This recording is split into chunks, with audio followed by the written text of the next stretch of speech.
ये आपने भेज रखा था जो, उसको देख देख कर। भेजा तो पहले भी था, तब भी इतनी गलतियां निकल आएंगी, तब क्या होगा? आपका गलती नहीं है जी। अब की गलती नहीं होगी है। हाँ अच्छी जी। बात है। नमस्कार सर जी। हाँ नमस्ते जी। होने नहीं चाहिए गलती, तो पहली बार में ही नहीं होनी चाहिए। और नमस्ते। अगली, नमस्ते जी, अगली बार का दंड पता है आपको क्या मैंने निश्चित कर लिया है? नहीं जी। सुन लो अब।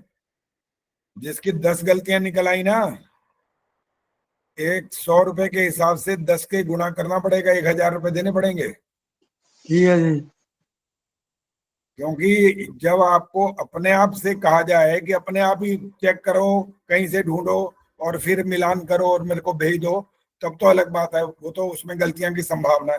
जब मैं खुद ही भेज रहा हूँ, उसको देख करके जब चेक करना था, फिर 10 गलतियां, किसी की 12 गलतियां, किसी की 5, किसी की 2, किसी की 1 भी निकली है, तो इसका मतलब उन्होंने ध्यान से चेक नहीं किया। तो एक गलती भी निकलेगी तब 100 रुपए जुर्माना लगेगा। ठीक है जी, मेरी तो 5-6 निकली है। 5-6 निकली है? कौन कह रहा हाँ है? जी, और बाकी तो वह मैंने निकाल रखी थी। बताता हूँ कितने निकली तुम्हारी। एक सेकेंड। 10 निकली है, 10। 10 निकली है जी। हाँ जी, अब सुन लेना जरा एक बार, वो निशान लगा लो फटाफट, उनको ठीक करके लिखना है आपने फिर। 1 मिनट रुक जाओ जी। 42वां नंबर देखो जरा फटाफट।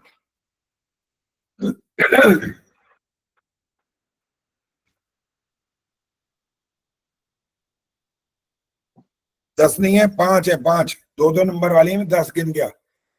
दो दो नंबर की एक गलती है, इसलिए मैंने तो दो दो नंबर काटे हैं ना एक गलती के। अब आप बता दो, आपने अपने आप कौन सी निकाली है, पता लगा है तो बताओ। हाँ जी, बता रहा हूँ जी। बोलो।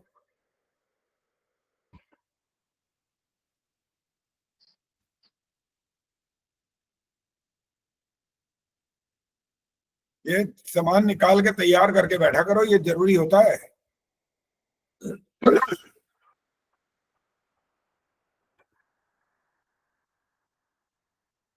एक तो स्वस्थ स्वस्थ पशु, प- ये लिखा था जी, गलत लिख रखा है ये।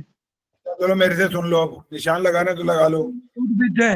आपकी है परिहंग्रिता लिखा था, ह पूरा था, वो गलत है। हाँ जी। रायध्वम में बिंदी भी लगी हुई है, माँ हलंत भी लगा हुआ है।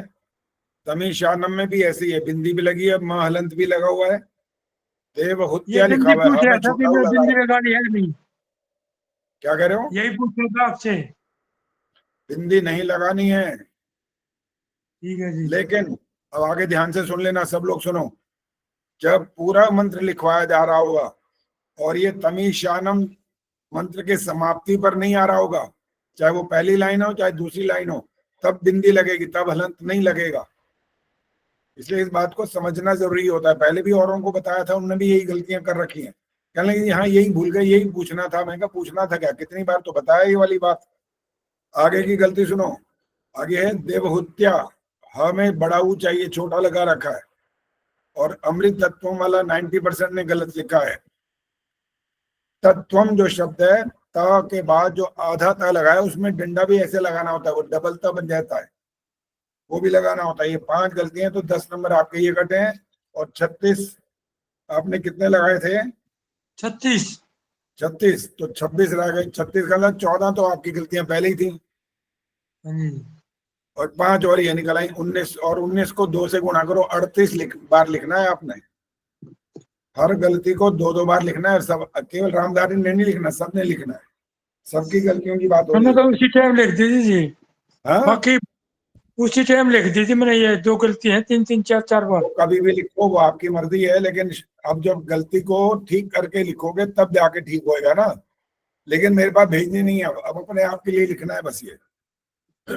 आचार्य जी, अच्छा मेरे जी, को ये इतनी गलती निकली है नहीं, मैं बहुत खुश हूँ मैं। ठीक है। बहुत लिखना आ गया मेरे को। चलो बहुत अच्छा है, अब आप माइक बंद करो। और उनसे पूछ रहा हूँ, अगर कोई पिछली बार ये रह गया हो जिसने अपना परिणाम न सुना हो, वो हाथ खड़ा करे या बोल दे, मैं उसको सुना देता हूँ, फिर आगे काम शुरू करते हैं। कोई है? आचार्य जी नमस्ते। हाँ नमस्ते भाई। मेरे पास जिनका नाम मैं लिख रखा है बीना आर्या, ये नहीं आई थी पिछली बार। इनके बाद शायद कमला हंसी, पता नहीं, मुझे याद नहीं है इनको सुना दिया था कि नहीं। इनके अलावा थी कुसुम शर्मा, ये भी नहीं आई थी, और निशा भदौरिया। इन लोगों ने अपना परिणाम नहीं सुना था, अर्थात इनको गलतियां नहीं बताई गई थी अपने आप से। जो इन्होंने गलतियां निकाली थी उसके बाद जो मैं गलतियां निकालता हूं वो इनको नहीं बताया गया। और आज अगर ये नहीं जुड़े हैं अभी और इस बार इन्होंने नहीं सुना तो अब इनको नहीं बताया जाएगा बस। चलिए पहले मंत्र पाठ शुरू कर रहे हैं, इसके बाद फिर आपसे आज का जो होमवर्क दे रखा है उसकी बात शुरू करने वाले हैं। आज का मंत्र पाठ कौन करेगा? ये कौन बैठी है? पुष्पलता है शायद, ये पुष्पलता है, आई है ना आज ये? नमस्ते आचार्य जी। हाँ नमस्ते जी, क्या बात है, आते क्यों नहीं, इतने दिन हो गए? जी मेरी सास माँ बीमार थी, फिर उनका देहांत हो गया जी। मैं गांव में थी 1.5 महीने से जी। अच्छा इसलिए। हाँ जी। चलो मंत्र पाठ करोगे, बोलो। हाँ जी। देख के करोगे या बिना देखे? देख के करूंगी जी। देख के करोगे तब भी गलती हुई तो दंड है, और नहीं देख के करोगे तब भी गलती हुई तब भी दंड है। तो देख के तो ठीक थोड़ी है। तो आसानी हो ही जाएगी कम से कम। हाँ जी। चलो कौन सा मंत्र सुनाना चाहते हो ये बताओ। जो आप कहोगे स्वस्ति वाचन बताओ। में से सुनाओगे? हाँ जी। स्वस्ति वाचन का सुनाओ, 23वां। पहले बताना कौन सा मंत्र है, कहीं उल्टा सीधा ही शुरू कर दो। जी ई से तोड़ जे। हाँ, ईशे नहीं होता, ये गलत हो गया यहीं से पहले, अब ध्यान से बोल लेना, नहीं तो ठीक है दंड जी। शुरू हो जाएगा यहीं से ही। शुरू करो। ठीक है जी। ई से तोर्जे त्वा वायवस्थ देवो वै सविता प्रापयतु श्रेष्ठतमाय कर्मण आप्यायध्वम् अग्नाय इंद्राय भागम प्रजावतीरनमीवा एक्ष्मामावस्तेन ईशत मागशंसो ध्रुवा अस्मिन् गोपतु स्यात् बर्हिषि यजमानस्य पशून् पाहि। अब गलतियां तो गिन ही नहीं सकते, इतनी ज्यादा हो गई हैं। अब देखो, जैसे आपने अस्मिन बोला, ठीक है, हाँ जी। तो बाकी आपने जैसे इशे त्वोर्जे त्वाय वायवस्थ देवो वा, वह सविता बोला है, वह, यहाँ वह क्यों बना? वह लिखा है वह। क्या? हाँ। हाँ जी। नहीं विसर्ग हैं। हाँ तो कैसे बोलेंगे, बोल के बताओ। वह। वह, वह हाँ जी। सविता, वह नहीं बोलना। हाँ जी। वह सविता अभी सुनो, प्रापयतु। आगे मत बोल, दोबारा बोलने के लिए नहीं बोला, सिर्फ ये बताया जा रहा है कि जब हाँ जी। मात्रा नहीं होती तो ए की आवाज नहीं आनी चाहिए। हाँ जी। और बहुत सारे जो शब्द आगे आते गए हैं वहां पर भी आपने ऐसा ही बोला है। लेकिन जैसे अस्मिन बोला तो आपने ठीक बोला, अस्मिन है तो नहीं बोला, अस्मिन बोल दिया। यहाँ कैसे ना बोल दिया? अस्मिन तो अस्मिन है तो नहीं बोला अब यहाँ पर। जी तो नहीं ये हलंत है। हलन तो है, ठीक है, तो अ की आवाज निकल आई ना, ए तो नहीं निकला ना। तो बाकी शब्दों में भी ऐसे ही करना होता है, अ की आवाज आनी चाहिए, ए की आवाज नहीं आनी चाहिए। ठीक जी। अब कितना दान करोगे अब? आप कहोगे उतना ही जी। नहीं मैं नहीं कहूंगा, 500 तो हमारी तरफ से निश्चित है, तो इतना तो करना ही है। 1100 कर देंगे जी। हाँ बल्कि अच्छी बात है, जो ज्यादा करेगा तो उसको पुण्य भी ज्यादा ही लगेगा, अच्छी बात है ये तो। ठीक। 1100 कर चलो, देंगे जी। अच्छा ये सब आंखें बंद करो, और आपने बोलना नहीं है किसी ने, सिर्फ सुनना है। ओम शांति शांति शांति। अब आंखें खोलिए। विष्णु प्रिया बताएंगी ये क्यों बोला। हमारे जो 3 दुख होती है वो दुखों से शांति के लिए हम शांति 3 बार बोलते हैं। शिक्षा आध्यात्मिक। शर्मा, बस ज्यादा नहीं बोलना, शिक्षा शर्मा बताएंगे क्यों बोला।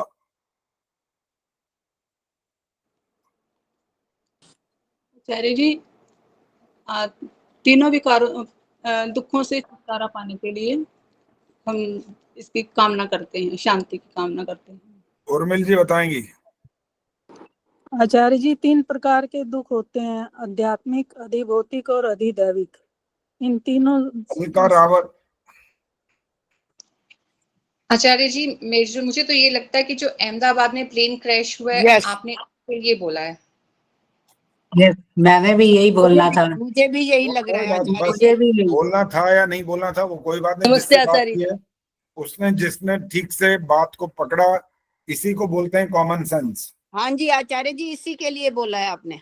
हाँ ठीक है। ये जो प्रसंग की बात होती है, जो बिल्कुल वर्तमान में ऐसा कुछ होता है, घटना घट जाती है, तो हम तो वैसे तो मैं कभी भी नहीं बोलता, ये आपसे ही पूछता हूँ कि वो 3 बार शांति क्यों बोला जाता है। तो मैंने बोला तो इसका मतलब विशेष था ना कोई। और अपने अलका जी ने समझ में आ गई इनको बात, और इनने कहा ये कल जो दुर्घटना हुई है, और 200 कितने 69 पता नहीं कितने साथ हैं, जितने भी लोग हैं बेचारे, 12 तो क्रू मेंबर और 242 और थे। 252 थे जीवन आचार्य जी, जो भी 252। था, कोई बात नहीं, वो बात मत दोहराया करो। इतने लोग एक साथ, जिनको बिल्कुल भी आभास नहीं था जरा सा भी कि क्या, कहाँ, कैसे, कितना खुश होकर के जाते हैं, और अपने अपने जो उनका लक्ष्य होता है वहां पहुंचने की बात सोच रहे होते हैं, विचार बना रहे होते हैं, कल्पनाएं कर रहे होते हैं, अपने को निश्चय कर रहे होते हैं। सारी की सारी 1 सेकंड के अंदर वो जो दुर्घटना हो गई, सबका सब कुछ समाप्त हो गया। आचार्य जी मैंने तो सोचा आप 2 मिनट का स्पेशल विशेष रूप से करवाएंगे मौन। देखो, ये जो मौन की बात होती है, वो उसके लिए तो आप ज्यादातर जब ऐसी सभाएं होती हैं वहां पर मौन करते हैं, तो उसमें ये वाली जो प्रार्थना की जाती है, वो पहले उर्मिल शर्मा ही बताएंगे। वो छोटे से छोटे शब्दों में बताना, प्रार्थना क्या की जाती है। शांति, आत्मा की शांति के लिए। किसकी? जो भी मर गए हैं, देहांत हो गया जिनका। किससे प्रार्थना करते हो? ईश्वर से प्रार्थना करते हैं कि उनकी आत्मा को शांति मिले। आपके कहने से ईश्वर शांति दे देता है? अब प्रार्थना तो की जाती है आचार्य जी, ईश्वर की से जाती है, ठीक है। मैं आपसे जो प्रश्न कर रहा हूँ उसका उत्तर दो। नहीं, ये तो पता नहीं देते हैं कि नहीं, पर प्रार्थना तो करते ही हैं। हाँ, प्रार्थना तो करते हैं, चाहे वो काम हो रहा हो चाहे ना हो रहा हो, लेकिन हम करते जरूर हैं। हाँ जी। भगवान से दुनिया हाथ जोड़कर, खड़े होकर के, आंखें बंद करके, साष्टांग दंडवत करके मांगती रहती है। भगवान ने आज तक दिया तो कुछ है नहीं उनको, फिर भी मांगती है, क्योंकि उनको तो ये पता ही नहीं होता ना कि हमने मांगना है तो क्या मांगना है, और वो देगा तो हमें क्या चीज दे देगा। वो तो बहुत कुछ मांगते रहते हैं दुनिया वाले तो जो प्रार्थना वहां करनी चाहिए की बात कर रहा हूं। अब इसका जिसके बाद उत्तर है वो हाथ खड़ा करो। आदर्श बोलो, क्या प्रार्थना करनी चाहिए? आचार्य जी, जो उनके अधूरे काम रह गए हैं उनको पूरा करने के लिए हम प्रेरणा लें, उन कार्यों को आगे बढ़ाएं। मैंने ये पूछा कि ईश्वर से क्या प्रार्थना करनी चाहिए, अब नहीं बोलना। जो आपका प्रश्न का उत्तर था वो दे दिया आपने। गायत्री गुप्ता जी बोलो। आचार्य जी, जो पीछे घर वाले रह गए हैं उनको दुख सहन करने की शक्ति दे, उन्हें शांति दे ईश्वर। हाँ, कम से कम जो अभी जीवित है ना, उनके लिए जो हम बात कह रहे हैं, और केवल मात्र कहने मात्र से तो ईश्वर ने नहीं देना है हम, लेकिन फिर भी बोलते जरूर हैं। जैसे अभी उर्मिल शर्मा ने बोला कि हम उनकी आत्मा की सदगति की बात कर रहे हैं। भाई, सदगति की जो कार्य का जिससे संबंध है वो तो आपके कर्म से होता है, हमारे कहने मात्र से तो नहीं हो जाता। अब कोई व्यक्ति अच्छा भी होता है, बुरा भी होता है, तो हम भगवान को प्रार्थना कर रहे हैं, भगवान उनकी आत्मा को सदगति प्रदान करना, तो हमारे कहने से ईश्वर ये वाला काम कैसे कर देगा? आचार्य जी, एक बात और पूछनी थी मुझे, प्रश्न था इसी से संबंधित कि वो जो एक शख्स बचा है उसमें से, लेकिन है ना, वो क्या है? सब लोग कह रहे ईश्वर की इच्छा थी, ईश्वर के ऊपर उसका हाथ था, बचाने वाला वही है, तो मतलब वो सारे बाकी कैसे थे सारे? ये सबसे अच्छा आदमी यही था दुनिया में, और बाकी सब बेकार थे, कोई किसी काम का ही नहीं था। वो बचा तो क्या समझ आपने में नहीं आया। अपनी बात करो, दुनिया की बातें कम करा करो। आप क्या समझते हो वो बताओ बस। मुझे भी समझ में नहीं आया कैसे बचा वो, क्योंकि कैसे वो बचा सारे बताते हैं, कैसे बचा बताते हैं भी। अंजू चौधरी क्या कहना चाहती हैं, बोलो अंजू बोलो। उर्मिला आर्या की तरफ से आवाज आ रही है भाई, ये तो कैमरा ऑन करो एक तो, और कौन बोल रहा है फिर दिखाई देगा अभी अपने आप। आचार्य जी नमस्ते। नमस्ते, बोलो। आचार्य जी इसमें तो यही कहेंगे, वैसे तो परमात्मा की सब न्याय व्यवस्था है, लेकिन इसमें कुछ इसके संचित कर्म होंगे जो वो रह गए थे, जिसकी वजह से उसे और आयु मिल गई। संचित कर्म किसके रह गए होंगे? सबके नहीं, उस जीव के जो बचा है, जो बचा है। क्योंकि सबको मतलब ऐसा है, कर्मों के अनुसार फल तो मिलता ही है, न्याय व्यवस्था है। अब पर कुछ कर्म ऐसे होते हैं जो बच जाते हैं, जिसकी परमात्मा ने आयु पूरी करनी है। मान लो पहले वो किसी उसके अपने दोष के कारण, किसी दूसरे के दोष के कारण वो जल्दी वो हो गया, तो वो परमात्मा हिसाब पूरा करते हैं। तो उस हिसाब से देखा जाए तो भी बातें कर रहे हो, परमात्मा हिसाब पता नहीं कैसे कर देता है इतने सारों का एक साथ इकट्ठा। उर्मिल शर्मा बोलो पहले, अब सुनते रहो, सबने अपने अपने बारे में संक्षिप्त बोलना, बाकी और आचार्य जी, एक तो उसकी जो सीट थी वो इमरजेंसी गेट के पास थी, एक उसकी आयु ऐसी थी कि वो छलांग लगाने लायक था। जैसे ही धमाका हुआ वो गेट खुल गया और वो छलांग लगा गया। अगर कोई बुजुर्ग होता तो शायद मर जाता, तो उसकी अवस्था ऐसी थी कि वो बच ठीक है। गया। अब सुनो, इसको हमारे शास्त्रों में इसका एक नाम रखा गया है, बकायदा इस चीज का नाम रखा गया है। इसमें ईश्वर की इच्छा शब्द का प्रयोग नहीं कर सकते आप, पहली बात, क्योंकि ईश्वर की इच्छा अगर आप शब्द का प्रयोग करोगे ना, तो अगर इस वाक्य को यूं बोला जाए, ईश्वर क्या चाहता है, ठीक है, चाहना वाला भी इच्छा से ही संबंध रखता है वो वाक्य। तो ईश्वर क्या चाहता है का उत्तर होता है सबका कल्याण चाहता है, बस यही उत्तर है उसका।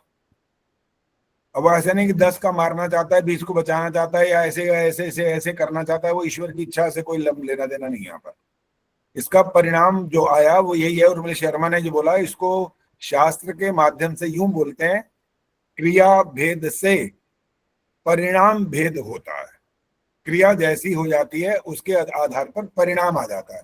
कैसे होती है? बाई चांस भी हो सकती है, प्रयत्न पूर्वक भी हो सकती है, किसी की सहायता के माध्यम से भी हो सकती है। वो क्रिया कैसे वो हमें नहीं पता, वो हो सकती है बस। अब जो ऊपर से बच्चों ने छलांग मारी, जो हॉस्टल में जहाँ बच्चे वो खाना खा रहे थे, कुछ तो ऊपर जब पता लगा कि ये छत गिर गई और ये हो गया कईयों ने छलांग मारी, उनको चोट चाट आई है, लेकिन जीवन बच गया। बाकी तो आग लग गई थी वहां सारी। जो बैठे भोजन कर रहे थे उनमें से तो कोई भी नहीं बचा।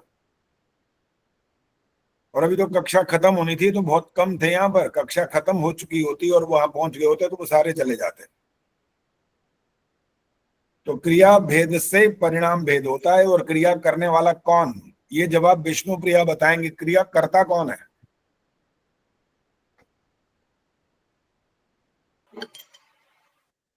क्रिया करने वाले तो हम स्वयं हैं। हाँ, आत्मा करता है क्रिया। किसके माध्यम से? शरीर के माध्यम से। कैसी? बुद्धिमत्ता पूर्वक करता है, हम बुद्धि से करते हैं। तो अच्छा कर लेता है। और मूर्खता वाला कर लेता है कोई काम, तो फिर हड्डी पसली तोड़वा बैठता है और जीवन भी समाप्त हो जाता है। हमारे इधर भी घटनाएं घटी है। 14वीं मंजिल से कूद गया एक बच्चा, नोएडा की बात कर रहा हूं मैं।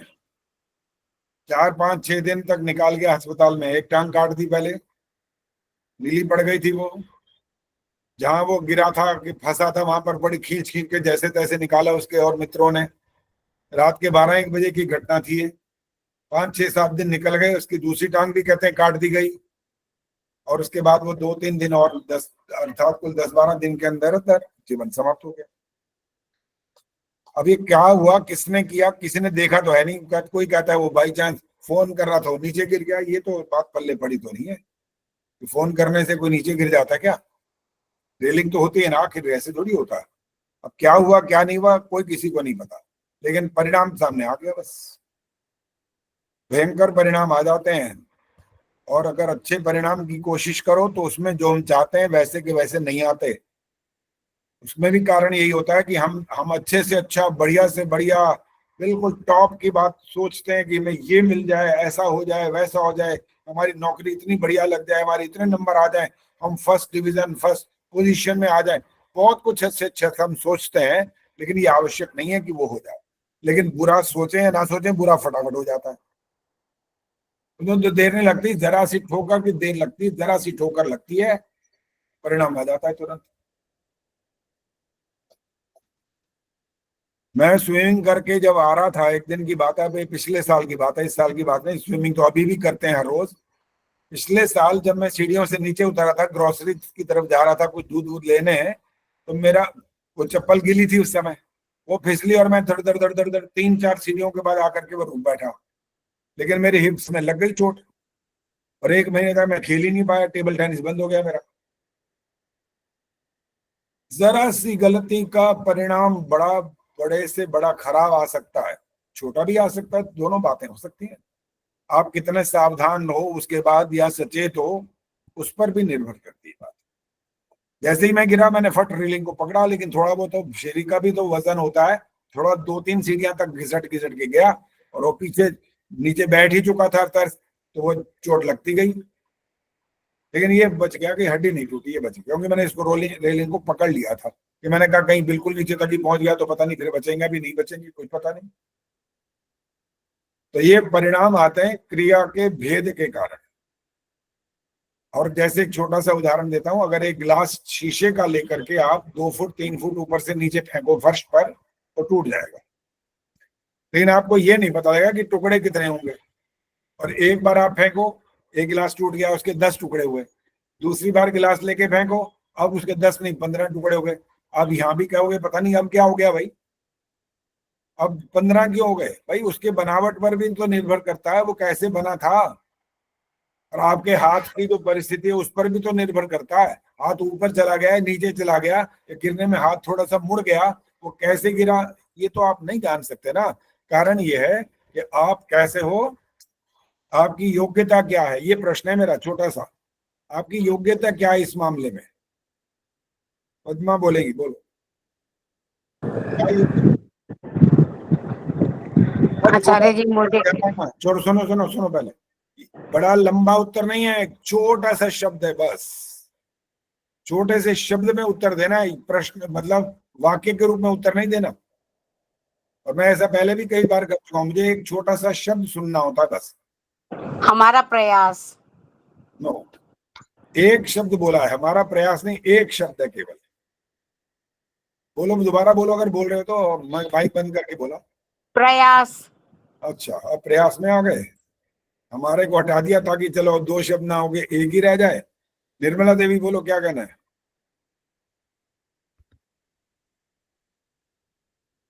जी मैंने, नमस्ते आचार्य जी, मैंने प्रश्न पूछना था, एक पूछ सकते हैं? प्रश्न नहीं पूछे, प्रश्न नहीं बताएंगे इसके प्रश्न के लिए तो आप ऐसे जागरूक इसी जहाज से संबंधित पूछना था कि ये भौतिक कारण था कि या अधिदैविक कारण? वो बताते हैं। हाँ जी, प्रवीण सिंधिया जी, क्या उत्तर देना है या क्या करना था? एकाग्रता, जो चीज भी करें एकाग्रता की है, ये कह रहे हो ना? हाँ जी, हाँ, जो काम करें, आपके कारण से जो परिणाम आया, आपकी योग्यता क्या है? कारण अच्छा वाला नहीं है, इसका परिणाम ये सुन लो।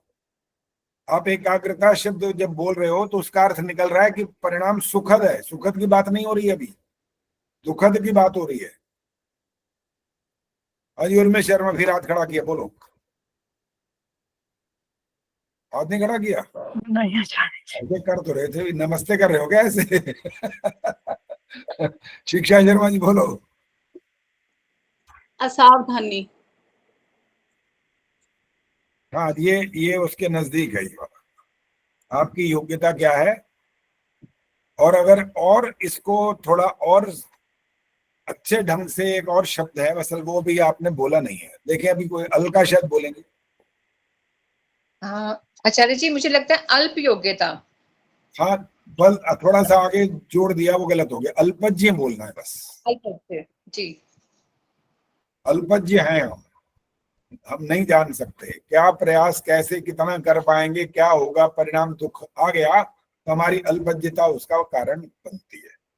और बाकी जो 3 दुखों की, जहां से सबने अपना शुरुआत की थी, घोड़े दौड़ाए थे कि भाई शांति शांति शांति क्यों बोला, तो आपने वही आध्यात्मिक आदि भौतिक आदि दैविक की बात की थी, वो उत्तर तो ठीक है ही, लेकिन हमारी जब असावधानी, हमारी अपनी बात कर रहे हैं ना, इसलिए हम आदि भौतिक और आदि दैविक की बात अभी नहीं कर रहे हैं। तो हमारी अल्पज्ञता के कारण से ये होता है। हम चाहे कितने ही विद्वान क्यों ना हो, लेकिन हर क्षेत्र में विद्वान नहीं होते हम, अल्पज्ञता होती है। हवन करते समय आपका ध्यान जरा उधर गया, बात उधर कर रहे, देख उधर रहे, पत्नी से बात हो रही है, हाथ हवन कुंड को छू गया, बस परिणाम आ गया। आप अच्छे से अच्छा काम कर रहे थे, लेकिन आपको इस परिणाम से कोई बचा नहीं सकता। और आप एक, मैं वो वाला शब्द वैसा तो नहीं बोलूंगा, लेकिन थोड़ा उसका अर्थ निकलवाऊंगा आपसे, कि जब ये वाली बात भगवान से प्रार्थना के रूप में की जाती है कि हम क्षण में हमारा दूर कर दो, वो क्षण में दूर करो, वो कौन सी चीज है, वो कौन सी बात है जब हम ऐसा बोलते हैं? उर्मिल तो फटाफट तैयार है बोलने, बोलो बोलो बोलो। क्षण में सारे संकट दूर कर दो। हाँ, भक्त जनों के संकट क्षण में दूर करे, ये बोलते हो आप। तो मैंने भी बता दिया, भक्त जन हवन कर रहे थे, हाथ लग गया, हवन कुंड को छू गया, तो कौन सा जो आप हाथ जल गया, फफोला पड़ गया, तो ये क्षण में दूर हो जाएगा, ईश्वर कर देंगे। आप दुष्ट तो नहीं हो, आप तो बड़े नेक व्यक्ति हो, पुण्यात्मा हो, बड़े रोज हवन करते हो, किसी का बुरा नहीं चाहते, कोई गलत काम नहीं करते, गाली गलौज नहीं करते, तंग नहीं करते, अपने काम से काम रखते हो, बिल्कुल नियम पूर्वक चलते हो, सबका भला चाहते हो, सारे अच्छे काम करते हो, तो क्या आपका ये दुख क्षण में दूर हो जाएगा?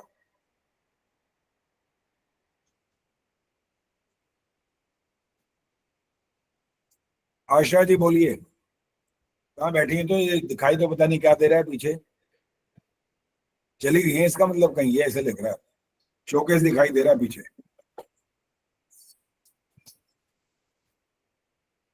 हाँ जी गायत्री बोलो। आचार्य जी, ईश्वर न्यायकारी है, वो हमारे कर्मों के अनुसार ही फल देगा, अच्छे कर्मों का अच्छा फल देगा, बुरे कर्मों का बुरा फल देगा। ठीक है, वो तो व्यवस्था है, अवश्य में भोक्तव्यम, निश्चित रूप से अवश्य ही भोगने पड़ते हैं जो आपने कर्म किए। और आप याद रखो या ना रखो, इससे कोई लेना देना नहीं है ईश्वर को, और आप याद रख ही नहीं सकते। पहली बात तो नियम तो यही है, आप नहीं याद नहीं रख सकते। आप, आपकी योग्यता यही तो बोला था, अल्पज्ञ होना, आपने कर्म खुद कराया लेकिन आपको याद नहीं है। कितनी बातों को हम भूल जाते हैं, कितने घर के अंदर जब सामान रखे होते हैं वहां भूल चुके होते हैं, पता नहीं कहाँ रख दिया, और डांटते दूसरे को हैं, दूसरे को डांट लगा देते हैं, पता नहीं है किसने कहाँ उठा के तुमने रख दिया होगा, बस ये बोल देते हैं। ये शुक्र है होगा कहते हैं, रख दिया है नहीं बोलते, है बोल दिया तो आपको दंड मिलेगा ईश्वर की तरफ से, बोल दिया आपने तो, दूसरे ने रखा नहीं है तो होगा कहने की कोई बात नहीं, होगा कि आपने रख दिया होगा। और अगर जवाब मिल जाए आगे से कि नहीं हमने नहीं रखा, तो फिर शांत होना चाहिए, फिर नहीं और बोलना चाहिए बार बार कि नहीं नहीं तुम्हें पता नहीं है, तुम भूल गए हो, तुमने ही रखा होगा कहीं ना कहीं, मैं तो हर चीज संभाल के ही रखती हूँ। ये बार बार नहीं बोलना होता, इसका दंड मिलता है, ये भी कर्म हो जाता है, ध्यान रखना। कहीं सोचो कि ये कर्म थोड़ी है, कर्म तो ये है कि दो चार लगा दे कोई एक दूसरे को तो वो कर्म होता है, कर्म वो नहीं होता। मनसा वाचा कर्मणा सब प्रकार के ही कर्म होते हैं। जब आप अति कर देते हो ना बातों की, बोल बोल करके, वो भी कर्म हो जाता है, दुष्कर्म दुष्ट कर्म कहलाता है, वो भी, उसका भी फिर दंड ईश्वर देता है, दूसरा तो कोई क्या देगा, वो तो जानता ही नहीं है कि इस कर्म का दंड मिलना कितना चाहिए, दूसरा नहीं जानता। कारण अल्पज्ञता, अल्पज्ञ। चलो जी, भूमिका तो हो गई बहुत सारी, अब जरा तैयार हो जाओ, आपके प्रश्न आ रहे हैं आपके सामने। पहले तो बताओ, हाथ खड़ा करो, तैयारी किस किस ने करी है?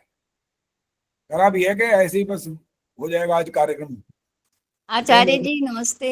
आचार्य जी, वो जो अभी बात चल रही थी, मैं थोड़ा लेट जुड़ी हूँ, कि हम कहते हैं ना ईश्वर उनको शांति और सदगति प्रदान करे। हाँ। उसके ऐसे बात हो रही थी, मैंने किसी से कहा कि हम कौन होते हैं सदगति के लिए कहने वाले, सबको अपने कर्मों का फल मिलता है। वो कहते फिर शांति के लिए क्यों प्रार्थना कर रहे हो? शांति के लिए भी प्रार्थना नहीं कर सकते? मैं वही कह रहा हूँ, शांति के लिए जो आप प्रार्थना कर रहे हो ना और सदगति की प्रार्थना करो, दोनों में अंतर है। दोनों एक जैसी चीजें नहीं है। सदगति का मतलब है आप इनके कर्मों को देखो, अनदेखा करो ताकि इनकी सदगति हो जाए। और शांति की जब आप बात करते हो तो उसमें इतनी बड़ी बात नहीं हो रही यहाँ पर। यहाँ पर तो आपके जो सांत्वना देने वाले शब्द हैं उनको इससे मिल सकती है शांति। और ये वो स्वयं भी जो अशांत हुआ बैठा है, उसके कारण दुख उसके सामने जो आ चुका, वो स्वयं भी भगवान से अगर प्रेरित प्रार्थना करता है तो वो अगर सच्चे ढंग से प्रार्थना करता है, उसके लिए वैसा प्रयत्न भी करता है, तो उसको शांति प्राप्त हो जाती है। नहीं कहो जी सदगति मिल जाएगी, सदगति नहीं मिल सकती आपके कहने से, तो अलग है। आचार्य जी एक दोनों में। हाँ बोलो बोलो, कौन बोला? नमस्ते आचार्य जी। हाँ बोलो। मैं बोल घोष नंदवानी। हाँ जी हाँ जी। तो मैं ये पूछूंगा, तो कर्म की बात चल रही है, तो आज जो ये घटना हुई है, हाँ, क्या ये उनके कर्म का फल है? जबकि ईश्वर तो कर्मों का फल ऐसे नहीं देते। ईश्वर ने दिया कब है? नहीं, अभी बात चल रही थी ना कि उनके कर्मों का फल है, उसके लिए हम प्रार्थना करते हैं, ये है। नहीं अभी तो आप जो प्रार्थना करते हैं वाला एक अलग विषय बन जाएगा। इनके कर्मों का फल है जो सब मर गए, दोनों बातें अलग अलग हैं। आप जो प्रश्न करना है दोबारा करो, स्पष्ट करो। मैं ये कहना चाह रही हूँ कि आज उनका क्या कसूर, क्या दोष था जो उसमें इतने लोगों की मृत्यु हुई? कैप्टन भी जो है वो सारा बिल्कुल सावधान था, कोई ऐसी बात नहीं। फिर हम कहते हैं कि आत्मा जो है वो क्रिया करवाती है, तो आत्मा असत क्रिया तो करवाएगी नहीं, तो ये फिर क्यों हो गया? अच्छा हो गया, ठीक है, ठीक हो गया प्रश्न। अब ये बताओ, जब अधिक भौतिक जो कुछ होता है वो क्या होता है?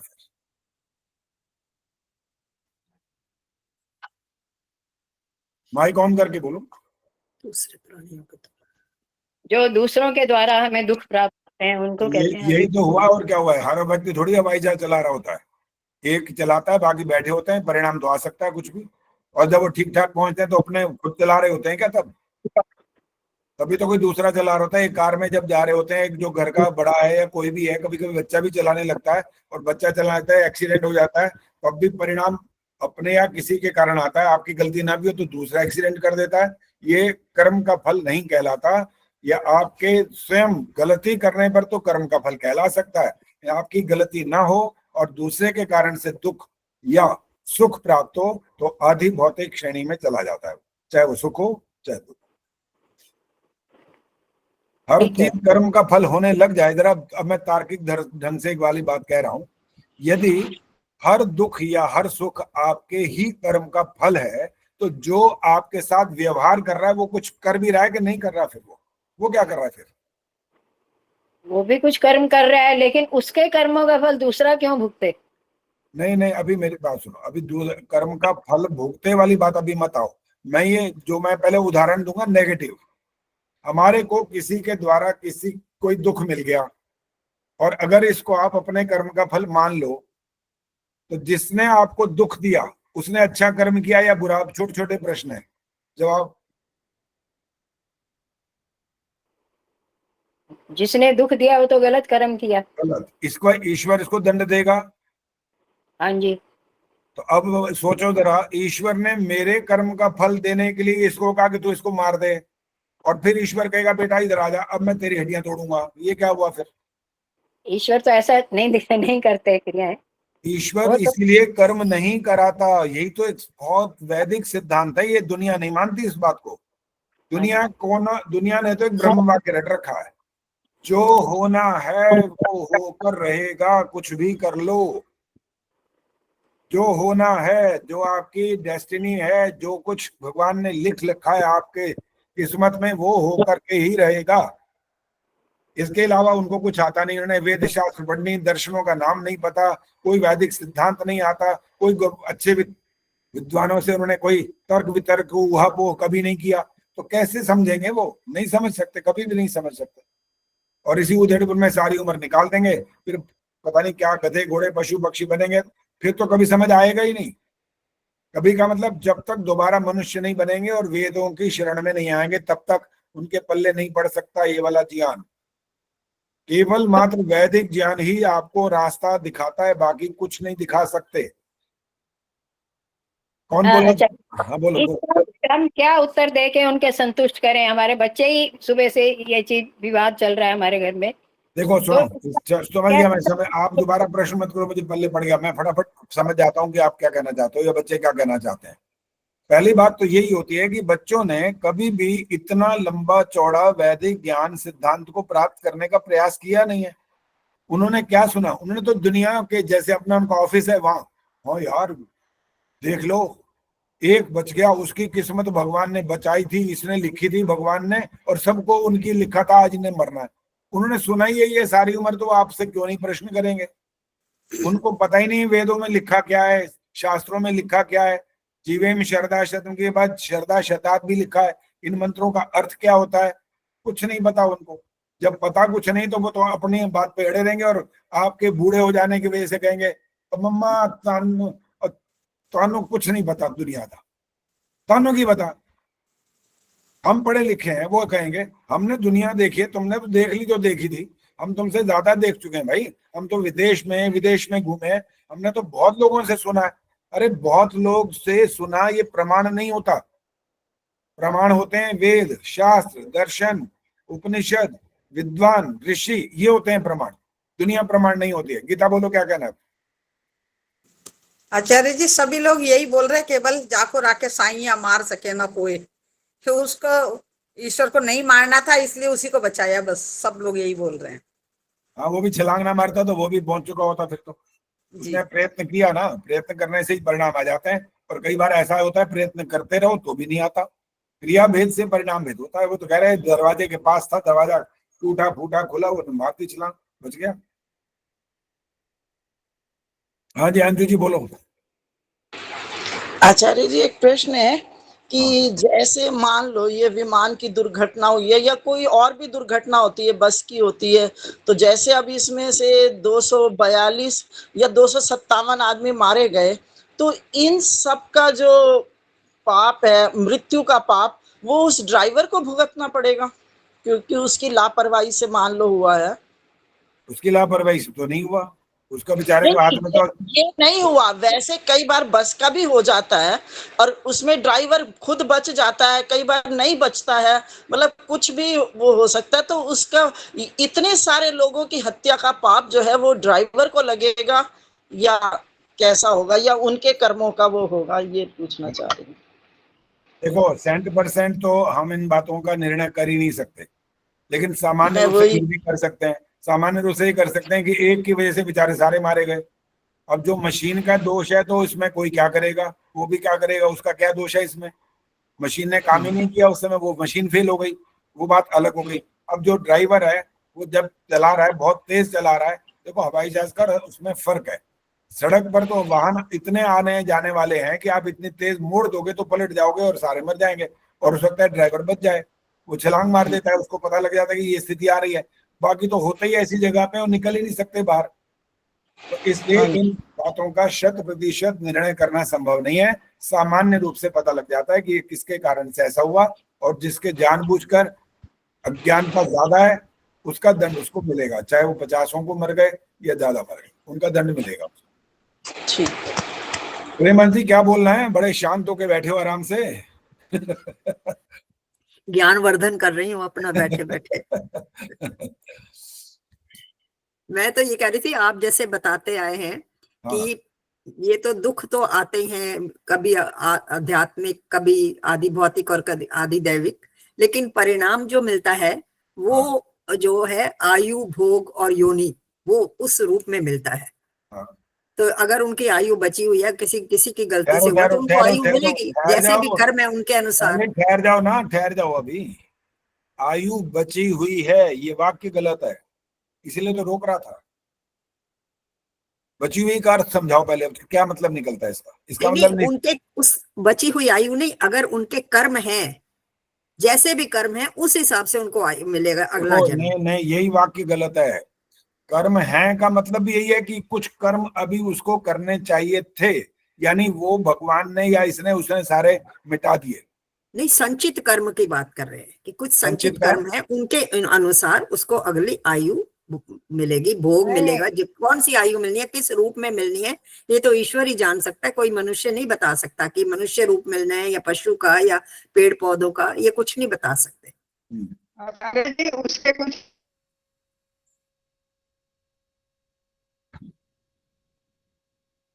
हाँ जी, कौन और बोला अभी?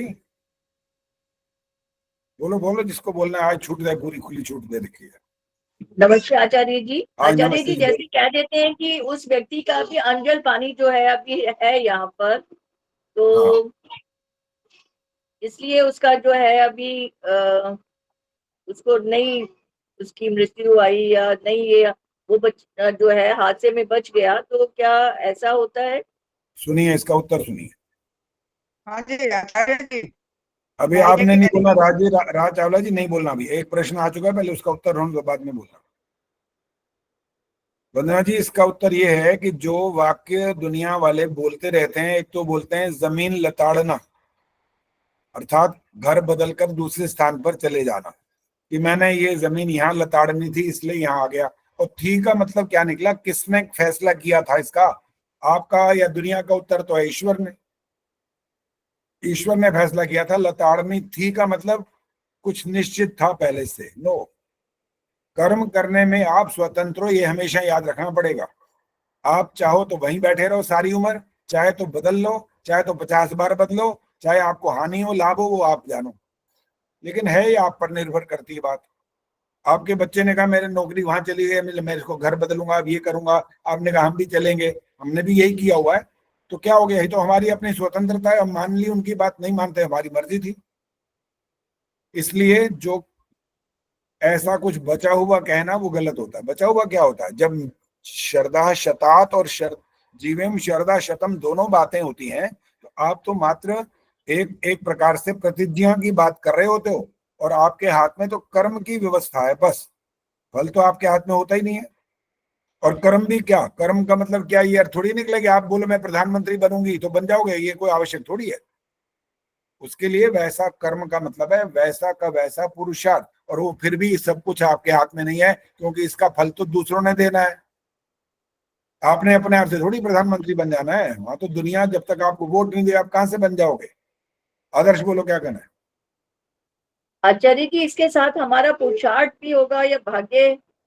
भाग्य का निर्धारण भी हम कह सकते हैं कि इसमें कि भाग्य भी हमारा कुछ साथ देता है? भाग्य का अर्थ क्या है, समझाओ। आचार्य जी, कि हम जो है अपना कर्म करेंगे, अपना पुरुषार्थ करेंगे, तो उसके आधार पर ही हमारा ये निर्णय हो सकता है कि हम प्रधानमंत्री बनना है, हम वो काम कर उसमें हमारी सहायता होगी, हम कर्म करेंगे, ऐसा तो? भाग्य को जब इस शब्द का इस्तेमाल लोग करते हैं तो इसका अर्थ ये मानकर चलते हैं ईश्वर ने भाग्य बना करके भेजा है। नौकरी अभी लगी नहीं, लेकिन वो बोलता यही है मेरे भाग्य में ये नौकरी होगी तो मुझे मिल ही जाएगी। तो इसके लिए कहते हैं घर बैठो, मत जाओ वहां पर नौकरी का इंटरव्यू देने, फिर देखें कैसे भाग्य बनेगा। आप कहो कि भाई जब हमारे मेहनत करने के बाद भी तो नहीं बना, तो ये कहाँ ठेका लिखा हुआ है इस बात का कि आप जो पुरुषार्थ करोगे उसका फल आपको मिल ही जाएगा आपके अनुसार? आपके अनुसार तो चलेगा नहीं, फल तो आपके हाथ में है ही नहीं ना।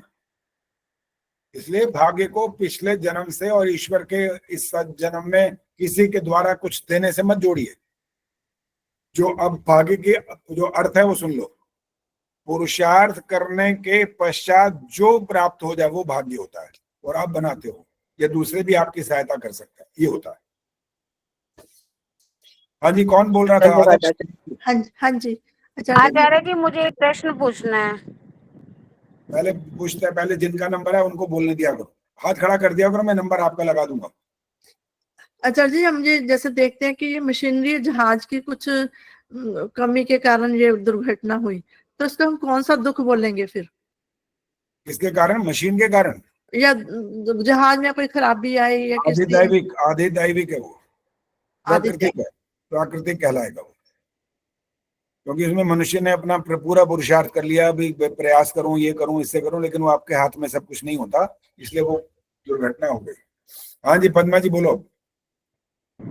आचार्य जी, जैसे अभी आपने पूछा था कि संकट पल में दूर करे, ऐसे ही हमारा जो ये एक हम संध्या में बोलते हैं कि ईश्वर दयानिधे, इसके अर्थ में आता है कि इन 4 पदार्थों की सिद्धि हमको शीघ्र प्राप्त हो। ये भी तो हम एक प्रार्थना करते हैं ना, तो उसमें भी शीघ्र कैसे हो सकती है? शीघ्र ऐसे हो सकती है जब आप उसके लिए उतना प्रयत्न करोगे तब हो जाएगी। वैसे तो आप जीवन में श्रद्धा शतम की तो प्रार्थना कर रहे हो, तो आपके बोलने से 100 साल हो जाती है क्या? नहीं होती। और इस बात को, यही वैदिक इसका तरीका यही होता है सोच समझने का। बाकियों को हम समझाते मर जाएंगे कि भाई वैदिक प्रार्थना को इस तरह से इसका अर्थ लगाना होता है। वो कहेंगे छोड़ो ना, तुम्हारी वैदिक प्रार्थना अपने पास रखो, हमें नहीं चाहिए, हमने तो दुनिया से सुना है, दुनिया ये कहती है यही ठीक है, तुम गलत हो। उनका तो दिमाग ऐसा, हम क्या करें। लेकिन हमें हर बात का उत्तर भी देना है, तो उसको समझने का तरीका ढूंढना है कि इसका मतलब निकलता क्या है। केवल मात्र बोलने से तो प्रार्थना होती नहीं है। प्रार्थना का अर्थ भी मैंने कई बार आपको परिभाषा भी बताई है, हल्का रावल बताएंगे इसकी परिभाषा होती क्या है प्रार्थना की। आचार्य जी, मुझे नहीं इसका पता है, परिभाषा का नहीं पता। हाँ ठीक है, तब आप शामिल हुए नहीं थे। गायत्री को पता है, निर्मल जी बताएंगे। निर्मला जी बोलो। पूर्ण पुरुषार्थ के बाद जो कर्म होता है उसको प्रार्थना, मतलब हम प्रार्थना तभी कर सकते, पूर्ण पुरुषार्थ कर्म कर, तभी जो भगवान खुश होता है वही प्रार्थना है। दोबारा बोलो, आराम से बोलो, जल्दी जल्दी मत बोलो, क्या दोबारा बोलो। पूर्ण पुरुषार्थ के साथ जब हम ईश्वर से प्रार्थना करते हैं तभी हमारी प्रार्थना सफल, भाव पूर्ण से हम करते हैं, वो प्रार्थना। अच्छा पूर्ण ठीक है, लगभग ठीक है आपकी बात, ठीक है। गीता ने भी हाथ खड़ा किया, चलो गीता बोलो क्या कहना है। आचार्य जी, ईश्वर के गुणों के साथ उनके गुणों को प्राप्त करना और प्राप्त करने की इच्छा व्यक्त करना ही प्रार्थना कहलाता है। ये सत्याप्रकाश में से पढ़ा है? कहाँ से पढ़ा है जी?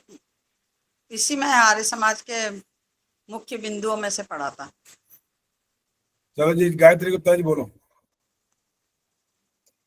अच्छा जी, पूर्ण पुरुषार्थ करने के बाद में ईश्वर से सहाय के लिए प्रार्थना करना, वो प्रार्थना ये होती है सत्याप्रकाश की, ये प्रार्थना है। पूर्ण पुरुषार्थ करने के पश्चात, अब समझ आ रहा है? पूर्ण पुरुषार्थ करने के पश्चात है। अब पद्मा जी ने जो बोला था, हे ईश्वर दयानिधे भवत कृपया नेन जपोपासनादि कर्मणा धर्मार्थ काम मोक्षाणाम सद्यः सिद्धिर भवेन्न, शीघ्र हमें प्राप्त करा दीजिए ये चारों। तो उसका अर्थ यह है कि आप इन सब पुरुषार्थों को, धर्म अर्थ काम, ये आप शीघ्रता से करो, वो आपका शीघ्रता से हो जाएगा। ये नहीं करोगे तो शीघ्रता कैसे हो जाएगी? नहीं होगी। इसीलिए वैदिक जो अर्थ हैं उनको ठीक से समझना जरूरी होता है। केवल मात्र शब्द पकड़ करके अर्थ नहीं निकल आते हैं, शब्दों के गहन तत्व को समझने का प्रयास करना होता है, तब समझ में आती है बात। हाँ जी, और क्या किसने पूछना है? मैं पूछूं? तुम है बड़े चालाक वैसे, मैं आचार्य जी, मैं ये पूछना चाहती थी, जैसे आपने वो आरती का कि भक्तजनों के संकट दूर करें, तो पौराणिक में जो है वो तो आप अपना समाप्त करने के बाद ये आरती गाते हैं। हम लोगों में ये प्रथा नहीं है कि भी हम जो है इस तरह से, तो हमें गानी चाहिए आरती या नहीं गानी चाहिए? जो वैदिक सिद्धांत की बात नहीं आप कर रहे हो और आप बोलते जा रहे हो, तो आपको पता है क्या इससे हानि हो रही है? आपका संस्कार मन पर बैठता जा रहा है, पक्का होता जा रहा है, पक्का होता जा रहा है, धीरे धीरे और पक्का हो जाएगा, और ऐसा पक्का हो जाएगा जन्मांतर तक साथ नहीं छोड़ेगा वो। जैसे उदाहरण छोटा सा, इससे थोड़ा सा अलग है। आपको किसी ने कहा ये बर्फी है, मैं मिठाई आपके लिए लाया हूँ, लो खाओ। तो आपने कहा ये ठीक ठाक है, अच्छी है, साफ सुथरी है, बहुत पुरानी तो नहीं है। ने कहा नहीं, बात ये है इसमें थोड़ा सा जहर मिलाया हुआ है, खाओगे? इतना सा मिलाया, थोड़ा सा, ज्यादा नहीं मिलाया, खा लो। कहोगे दिमाग खराब थोड़ी है हमारा, क्यों खा लें? जहर तो इतना सही, इतना बुरा काम कर देगा, छुट्टी कर देगा हमारी। तो इस मिठाई को नहीं खा सकते ना, जैसे आप, ऐसे ही उतनी बड़ी सारी प्रार्थना कितनी अच्छी हो, इतना सा भी अशुद्ध ज्ञान भरा पड़ा है, तो वो आपको ऐसा कुछ संस्कार बनाएगा कि जन्मांतर तक साथ ले जाएगा फिर।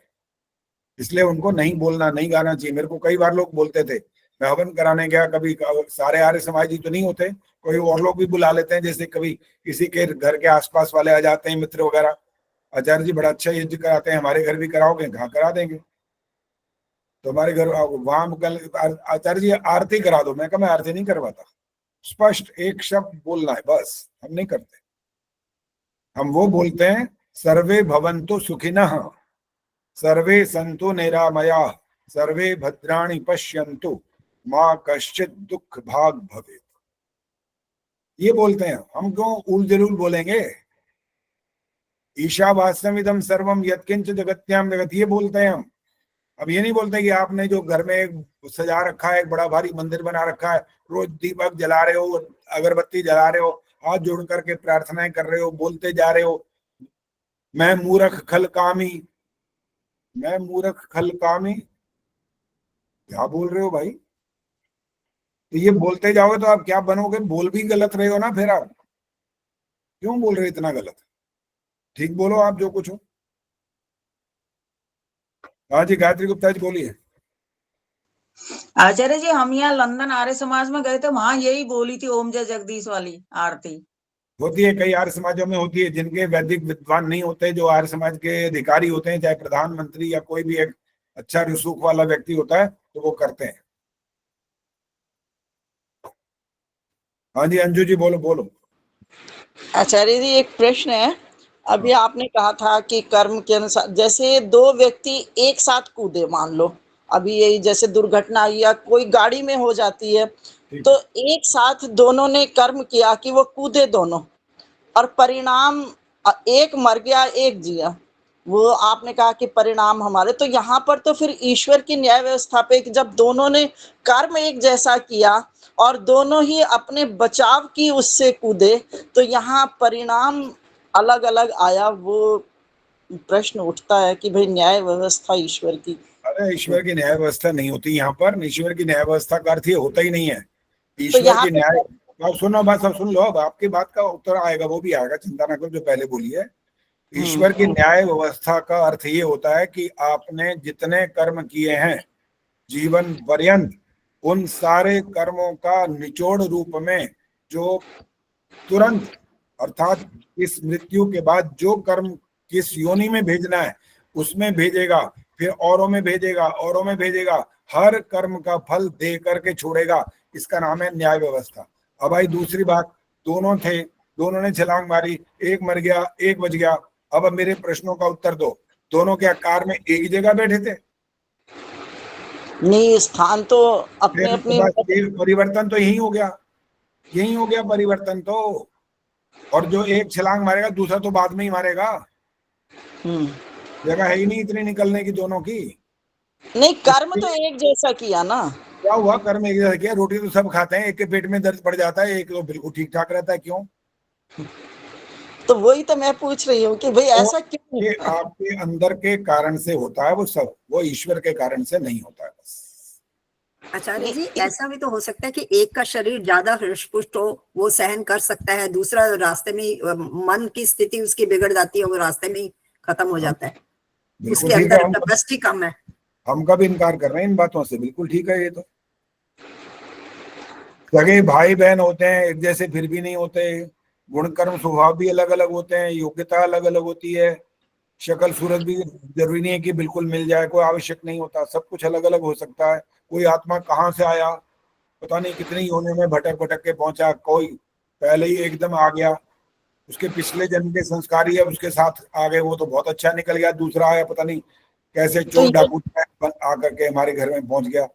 ये आप नहीं जान सकते, ये बिल्कुल गूढ़ है, गूढ़, इनके बारे में ज्यादा नहीं जान सकते। तो आचार्य जी, हम किसी को तो ये कह सकते हैं, मतलब अब कोई प्रश्न कर रहा है हमसे यही, तो हम उसे फिर यही कह सकते हैं कि ये संचित कर्म के अनुसार एक की आयु खत्म हो गई और एक की बच गई, पुरुषार्थ तो दोनों ने बराबर किया। ये कह सकते हैं या नहीं कह सकते? मैं ये नहीं हो सकता। संचित कर्म का फल ऐसे नहीं मिलेगा।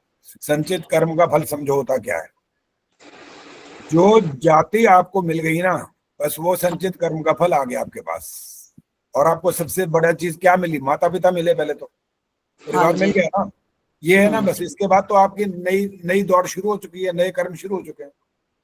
किसी का भी पुराने जन्म से आपके कर्म का फल देने वाला वाक्य जोड़ोगे तो वो कर्म नहीं कर पाएगा, जिसको आपने कहा मेरे को इसने सुख दिया या दुख दिया, क्योंकि वो उसका कर्म फिर भी कहलाएगा और ईश्वर के द्वारा दिया गया, तो नहीं कह सकते आप। क्योंकि अभी मैंने बताया अभी कि ईश्वर ने मेरे को दंड देने के लिए कहा इसको मारो, उसने मेरे को मार दिया, ईश्वर अब कह रहा है राजा मैं तेरे को मारूंगा, ये तो फिर अन्याय हो गया। इसलिए ईश्वर किसी के द्वारा आपको कर्म के फल को नहीं दे सकता, आपको माता पिता सौंप देता है। जाति आयुर्भोग, जो अभी प्रेम जी ने बोला था, सती मूले तद विपाको जात्यायुर्भोगा, कि आपको जाति का अर्थ है मनुष्य, पशु, कीड़े मकोड़े, पशु पक्षी आदि, ये सब। आयु माने जीने का काल कितना नहीं निश्चित है ये। और भोग माने इंसान बने, क्या भाई माइक बंद करो जहां से आवाज आ रही है। और भोग, अंजू आपका ही माइक बंद करो। भोग माने था आप भोगने योग्य मनुष्य के पास क्या होता है, क्या खाता है वो? घास तो खाता नहीं है, वो तो दालें चावल सब्जी फ्रूट ड्राई फ्रूट ये खाता है ना। तो भोग माने ये होता है बस। ये नहीं होता कि मेरा भोग लिखा था यहाँ पर, मैं तुम्हारे घर पहुंचा, मेरा लिखा हुआ था, भगवान ने लिखा हुआ था इसीलिए मैं तुम्हारे घर पहुंच गया, ये थाली तुम्हारे बेटे के लिए थी तुमने मेरे को दे दी क्योंकि ईश्वर ने लिखा था। ये गलत है, ईश्वर नहीं लिखता ये सब। भोग माने भोगने योग्य पदार्थ, बस। क्या वो आपको पता लग गए? पशु क्या खाएगा? शेर क्या खाएगा? शेर घास तो नहीं खाए, शेर तो मांस ही खाएगा हमेशा, जीवन पर्यंत ये करेगा, मार मार के खाएगा, फिर भी दंड नहीं मिलेगा उसे, फिर भी दंड नहीं मिलेगा, ध्यान रख लेना। क्यों? उसका भोजन ईश्वर ने बना रखा है, वो मांसाहारी उसको ईश्वर ने बनाया है, आपने नहीं बनाया उसको। आपके लिए दोनों कर्म करने की स्वतंत्रता है। आप कैसे हैं? वेजिटेरियन है, नॉन वेजिटेरियन, आप कर्म कर रहे हैं। नॉन वेजिटेरियन बनोगे तो दंड मिलेगा ही मिलेगा। शेर को और मांसाहारी जीवों को नहीं मिलेगा, क्योंकि उनका भोजन है, ईश्वर ने उनके शरीर को बनाया ऐसा है। ये अंतर होता है दोनों में, फर्क है। अब मुझे पूछने दोगे कि आप ही पूछते जाओगे? मैंने तुम्हारे को होमवर्क दिया, सारा छोड़ छाड़ के मेरे पर ही लागू हुए, सारे मेरे से पूछे जाओ। मुझे भी पूछना है एक प्रश्न। आचार्य जी आज मौका मिला है सबको। ये बचने का तरीका अच्छा है तुम्हारा। मैंने सोचा कि मैंने इनको होमवर्क दिया, ये पढ़ पुढ़ के रखना, और ये सारे के सारे मेरे पे ही बिल पड़े। गुरुजी से क्या होमवर्क दिया था हमें तो पता ही नहीं। गुरुजी को ही पकड़ लेते हैं, गुरुजी बस अपना उत्तर देते रह जाएंगे, हमारी जान। आचार्य जी होमवर्क क्या दिया था? बताता, होमवर्क ये दिया था कि जो अब तक आपको प्रश्न मंच दिए गए हैं उनको पढ़ो और उनमें से आपसे प्रश्न पूछे जाएंगे। ये होमवर्क था, आपने पढ़ा नहीं है इसका मतलब। चलो शकुंतला जी बोलो क्या पूछना। आचार्य जी मैं सत्य कह रही हूँ कि मैंने जो है इसको पढ़ा, और जो आपने दैनिक यज्ञ के बारे में पिछली क्लास में पूछा था तो मैंने डेट वाइज वो देखा, वो सब हमने लिखे हुए थे। ये हमारी गलती है जो हम उसको दोबारा रिवाइज नहीं करते। मैंने थोड़ा पुरुषार्थ किया था इसके बारे में। बड़ी अच्छी बात है। शकुंतला जी बोलो क्या बोलना था, जल्दी बोलो। आचार्य जी मेरा प्रश्न ये था कि जैसे अभी आपने कहा ना कि शेर तो मांस ही खाएगा, वो तो मार के खाएगा, उसको तो दंड नहीं मिलेगा, लेकिन जो इंसान रूप में मुस्लिम लोग हैं या और भी हमारे हिंदू लोग हैं, वो इस तरह से बकरा काट के या वैसे भी इस तरह का करके खाते हैं, तो उनको तो दंड मिलेगा ना? आपको बताया तो है, मनुष्य योनि उभय योनि है ये, कर्म योनि प्लस भोग योनि। कर्म आप कर रहे हो, कैसा हानि कर रहे हो दूसरे जीवों की हत्या करो, दंड मिलेगा, पक्का है। एक कोई अगर ये कहे ना वो वैसे ही मर जाता, वो तो आखिर तो ऐसे तो तुम भी मर जाओगे, सब मार डालें क्या? इसका ये उत्तर थोड़ी है कि वो तो वैसे ही मर जाता तब हम खा लेते उसे। नहीं है, ऐसा आपका भोजन नहीं है। मनुष्य के लिए मांसाहार, उसका शारीरिक जो निर्माण ईश्वर ने किया, उसका भोजन मांसाहार है ही नहीं। अब सुना देता हूं आपको, अब विषय आ गया तो। नाखून, नाखून कैसे हैं? शेरों वाले कहते शेर को देखो, मांसाहारी प्राणियों के नाखून देखो, अर्थात पंजे, उनके दांत, उनका पानी पीने का ढंग। पानी कैसे पीते हैं? वो जबान से लप लप करके पानी पीते हैं, वो मांसाहारी। आप तो घूंट भर के पानी पीते हो। और ये बात पशुओं पर भी लागू करके देख लो। जो शाकाहारी पशु हैं वो पानी आपकी तरह पीते हैं, घूंट भरते हैं, वो लप लप करके नहीं पीते। वो बिल्ली को देखो, कुत्ते को देखो, शेर को देखो, हाइना को देखो, ये सब कैसे पीते हैं पानी। घोड़े को देख लो, गाय को देख लो, बकरी को देख लो, ये सब हमारी तरह पानी पीते हैं, सक करते हैं, खींचते हैं ऐसे सांस से। और जो मांसाहारी होते हैं वो नहीं कर सकते, वो जबान से खींचते हैं पानी। और मांसाहारी को पसीना नहीं आता, इसीलिए वो ऐसे ऐसे करते रहते हैं सारे टाइम। उनका ये तरीका होता है पसीने के कार्य करने का। और हमारे को आता है पसीना, शाकाहारी जो पशु है उनको भी आता है। और उनकी आंखें कैसी होती हैं? गोल होती हैं मांसाहारियों की, और आपकी आंखें कैसी होती हैं? बादाम के शेप की। ऐसे पशुओं की भी देख लो, गाय की देख लो, बकरी की देख लो, हिरण की देख लो, उनकी आंखें हमारी जैसी होती हैं। तो ये पहचान है मांसाहारियों की और शाकाहारियों की। तो आपको तो ऐसी योनि में भेजा ईश्वर ने कि कर्म भी कर सकते हो नए, और भोग भोगने के लिए तो भेजा ही है कि आपने इतने कर्म किए थे, उनका परिणाम ये है, जाओ इस योनि में चले जाओ। अब मनुष्य बन गए तो नए कर्म फिर कर सकते हो, पशु बन गए तो कर्म समाप्त, केवल भोग। हाँ जी, और कौन बोल रहा था? अभी भी पूछना है? आचार्य जी मुझे पूछना था। पूछो जी, पूछो जी आचार्य जी, तो आप अभी कर्म के बारे में बता रहे हैं, तो इसे मैं बता रही हूँ। मेरे साथ हमेशा कुछ ना कुछ दुर्घटना होती रहती है। तो जैसे अभी मेरा पैर टूट गई है, कभी हाथ टूटती है, कभी सर फट जाती है, तो होती तो फिर वो मैं तो असावधानी तो नहीं होती हूँ, फिर भी कैसे ऐसे गिरती रहती हूँ वो भी नहीं पता चलता है, और हमेशा कुछ न कुछ शारीरिक कष्ट होती है। तो इस किस कारण से हो रही है? आप ईश्वर हो कि नहीं हो? नहीं। हो गया, बात खत्म हो गई। आत्मा अल्पज्य है। आपको जो मैं सावधानी नहीं करती, ये हो नहीं सकता। धक्का देता चले होता, कोई धक्का देता है आपको? नहीं। बस इसका नाम है तो स्वयं कारण हो फिर, बस और क्या बचा।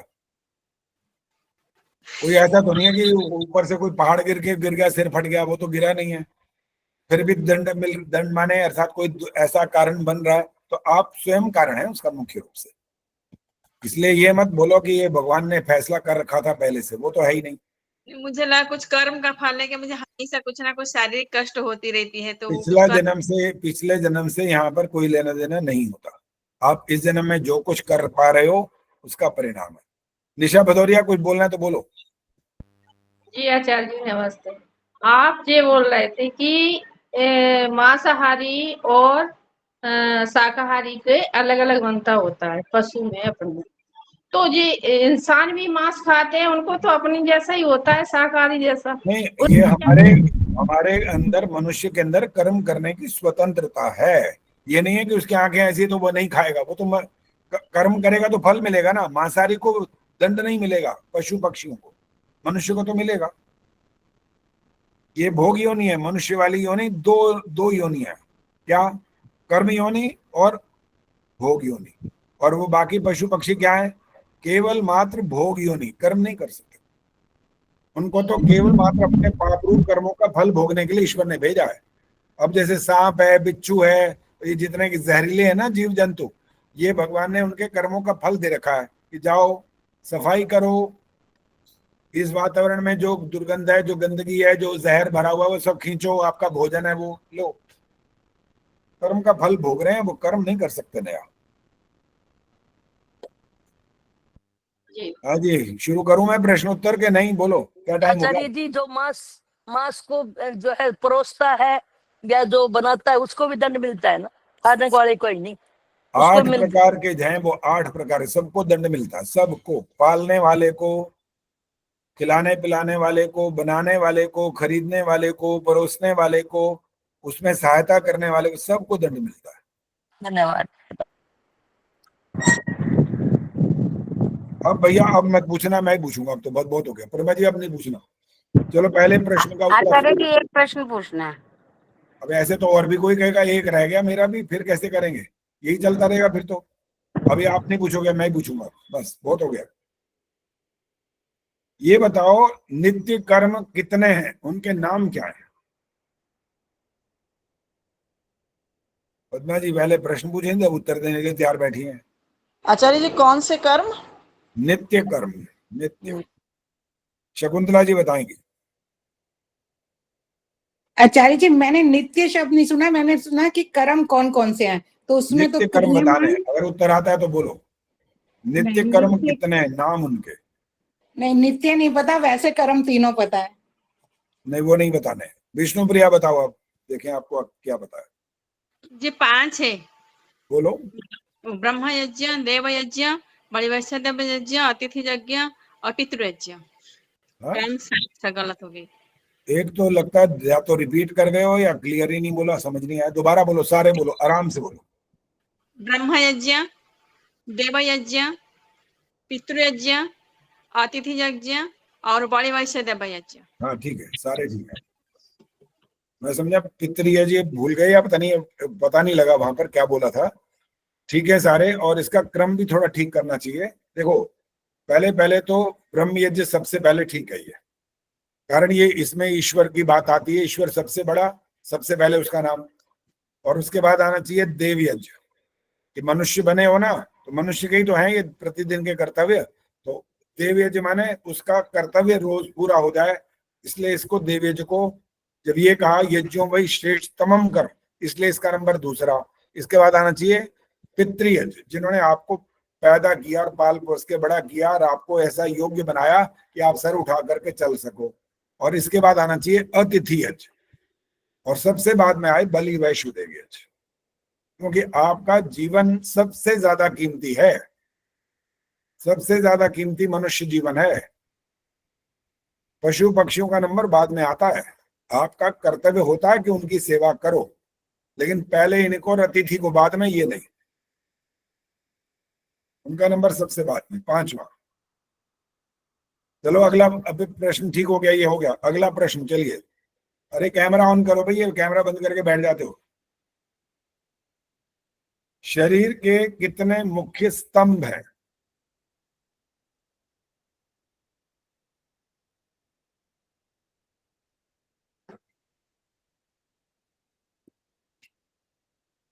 अच्छा, विष्णु प्रिया ने हाथ खड़ा कर दिया भाई, और तो कोई हाथ ही नहीं दिखाई दे रहा। बोलो विष्णु जी, बोलो। आहार, निद्रा, ब्रह्मचर्य, तीन है। आहार, निद्रा, बहुत ही बढ़िया है, तो जबरदस्त उत्तर दे दिया आपने, दोनों ही उत्तर आपने दे दिए। आहार, निद्रा और ब्रह्मचर्य, ये आपके स्तंभ हैं। ये आहार ठीक, निद्रा ठीक, और आपका इंद्रियों पर संयम ठीक, सफल जीवन आपका सफल, लगभग सफल हो गया। मूर्तिमान देवता कौन कौन से हैं?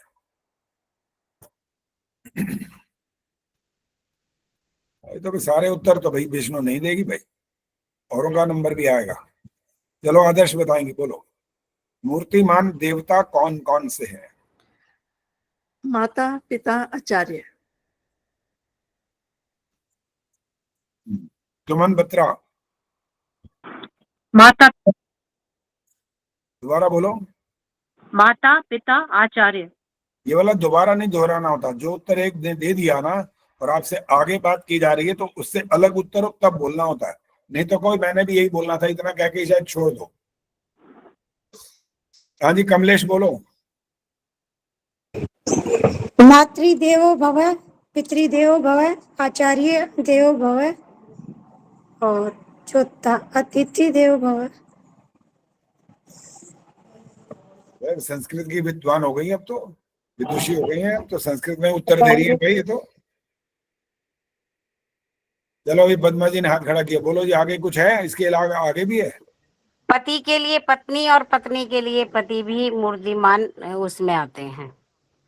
और भी है इसके अलावा? चंदा सचदेवा जी, है कुछ और इसके अलावा? नहीं आचार्य जी, यही बोलना था मैंने भी। अच्छा, अभी एक और रह गया है, वैसे देखो कोई दिमाग लगा के शायद पता लग जाए। हाँ जी राज चावला जी बोलो। राज चावला जी, जिसका नाम बोले वो बोला करो। राज चावला जी बोलो। हाँ जी, विद्वान, विद्वान देवो। वो आ गया, अतिथि देवो भव बोल दिया उन्होंने। हाँ जी प्रेम बहल जी बोलिए। नमस्ते आचार्य जी। पुत्र पुत्रियां वो भी देवता हैं? पुत्र पुत्री नहीं है। ये जो पौराणिक लोग होते हैं ना, जब विवाह संस्कार होता है ना, ये जो लड़की कन्या का पिता होता है ना, वो अपने दामाद के पैर छूता है। बताओ पता है क्या कहते हैं? ये विष्णु रूप है, ये बस विष्णु रूप है। इसलिए मैंने पंडित जी से एक दिन पूछ लिया, मैं कहा विष्णु रूप का क्या मतलब होता है? जो जैसा है उसको वैसा मानो ना। विष्णु रूप क्या हो गया? विष्णु रूप माने सारी दुनिया का पालन करने वाले हैं क्या ये? विष्णु रूप जो बोल रहे हो, तो विष्णु रूप का तो फिर वो अर्थ निकलता है, ये तो नहीं निकलता कि आपने विष्णु रूप कह दिया और ये आप इनके पैर छू रहे हो। बताओ भाई, आपका तो बेटे जैसे ही है वो तो, धर्मपुत्र है इसका नाम। बोलना नहीं, सुनो, धर्मपुत्र है वो, धर्मपुत्र है वो, धर्म पिता नहीं है। धर्म पिता तो यही है, इसलिए पिता के पैर छूने पड़ेंगे पुत्र को। धर्मपुत्र धर्म पिता के पैर छुए, जिसको श्वशुर बोलते हैं, ना कि श्वशुर अपने दामाद के पैर छुए, बिल्कुल गलत होता है ये। इसलिए बच्चे नहीं है जी, भाई बहन या बेटा बेटी नहीं है वो। भगवान का रूप कह देते हैं आचार्य जी बच्चों को, इसलिए मैंने सोचा। नहीं, ऐसा नहीं है, ये नहीं है। और कोई उत्तर है तो बताओ, अभी तो रुका हुआ है एक जगह ये प्रश्न। मैं बताऊं? हाँ बोलो जी, बोलो। विद्वान या आचार्य? वो अतिथि विद्वान आ गए, वो विद्वान आ गए इसमें। अतिथि माने ऐसा नहीं है जो घर में रोटियां खाने आते हैं सिर्फ, आपके जो रिश्तेदार कहलाते हैं वो अतिथि नहीं होते। अतिथि माने होता ही है विद्वान, बिना बताए आए और आपके घर पर आकर के आपको कुछ समझाए। हाँ जी सुनीता जी बोलो। मातृमान ये तो आज आ चुका, मातृमान पितृमान आचार्यमान पुरुषो वेद भी हो गया, अतिथि देवो भव भी आ गया इसमें। एक और फिर भी एक साधु संत आचार्य जी, साधु संत। साधु संत विद्वान साधु संत सब एक ही बात है। चलो मैं बताऊंगा, आपको नहीं पता। हाँ जी विष्णु बोलो, क्या कहना है? अच्छा, देव, दोबारा बोलो, क्या बोला? देवता वो होते हैं जो किसी को देते हैं। मेरी आवाज आ रही है? संतोष जी बोलो, दोबारा बोलो, क्या बोलना है? हाँ, देवता उन्हें कहा जाता है जो देते हैं किसी को। तो देवता दोबारा बोलो, दोबारा बोलो, जोर से बोलो जरा। देवता वो होते हैं जो किसी को देते हैं, और देवता दो तरह के होते हैं। एक जड़ देवता होते हैं, एक जीव देवता होते हैं। जड़ देवता में धरती, आकाश, जो ये जल, ये सब देते हैं, पेड़ पौधे ये आते हैं। और अचल देवताओं, लोचल देवताओं में जो हमें अभी बताया, माता, पहले तो सबसे पहले तो ईश्वर आता है। सबसे पहले देवता ईश्वर आता है। एक मिनट यहाँ रुको। मेरा प्रश्न ये नहीं था, वैसे आपने थोड़ा बहुत ज्यादा विस्तार कर दिया। प्रश्न ये था मूर्तिमान देवता कौन से हैं, ये पूछा था मैंने। और आप तो ईश्वर का नाम ले रहे हो यहाँ पर। मूर्तिमान देवता में ईश्वर आता है पहले? नहीं, ईश्वर देता सबको है, सब कुछ देता है। मैंने फिर वही आप बहस कर रहे हो। मैं कह रहा हूँ मूर्तिमान देवता कौन से हैं, उसका उत्तर चाहिए था ना। आप तो ईश्वर का नाम ले रहे हो यहाँ पर। हाँ, तो सबसे पहले माँ आएगी, पिता आएंगे, गुरु आएंगे, अतिथि आएंगे, और ये सारी बातें हो चुकी हैं। चार सबने नाम गिनवा दिया, आप दोबारा वही दोहरा रहे हो, इसलिए उसकी जरूरत नहीं थी। माता पिता अतिथि गुरु आचार्य ये सब हो चुके, साधु संत महात्मा सब कुछ आ चुका। दोबारा वो मैंने बोला था, दोबारा वो उत्तर नहीं देना होता। इसके अतिरिक्त कोई उत्तर है तो बोलो। जो किसी भी रूप में हमें कुछ भी देता है वही हमारे लिए देता है। वो जो कौन है? वो जो कौन है? कोई मूर्तिमान ही होगा।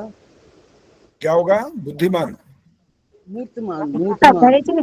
विद्वानों का नाम बकायदा आ चुका उसमें, फिर अलग से दोबारा क्यों बोलना? जो कुछ हमें देता है, विद्वानों का नाम, अतिथि का नाम आ गया, सबका नाम। चलो अब सुन लो, बस आप नहीं बता पाओगे इसका मतलब। ये प्रशासनिक सेवा जो करते हैं हमारी, वो तो नहीं आएंगे? नहीं, वो नहीं है।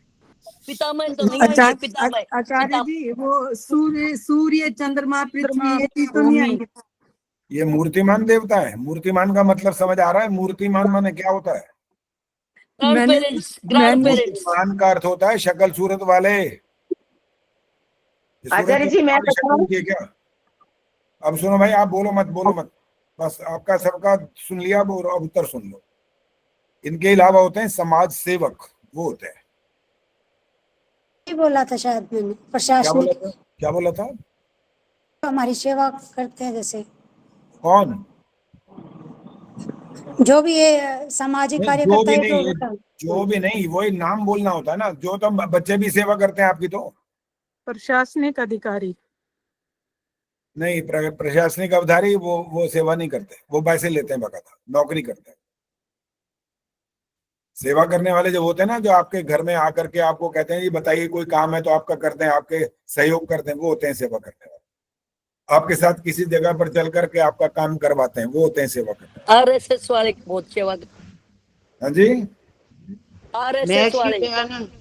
महर्षि दयानंद मूर्त रूप थे, उन्होंने सबकी सेवा करी है, दिया है। हाँ ठीक है, वो तो समाज सेवा की बात करिए, वो तो विद्वानों के रूप में बात करेंगे उनकी हम। ऋषि जब बोल रहे हैं उनको, इतने बड़े उनको ऋषि महर्षि का जब हमको इतना बड़ा नाम उनको हमने मान लिया उनका, तो उस रूप में कहेंगे। सहायता के रूप में बाकी बात कहेंगे तो वो छोटापन आ जाता है, बहुत बड़ी बात नहीं रह जाती।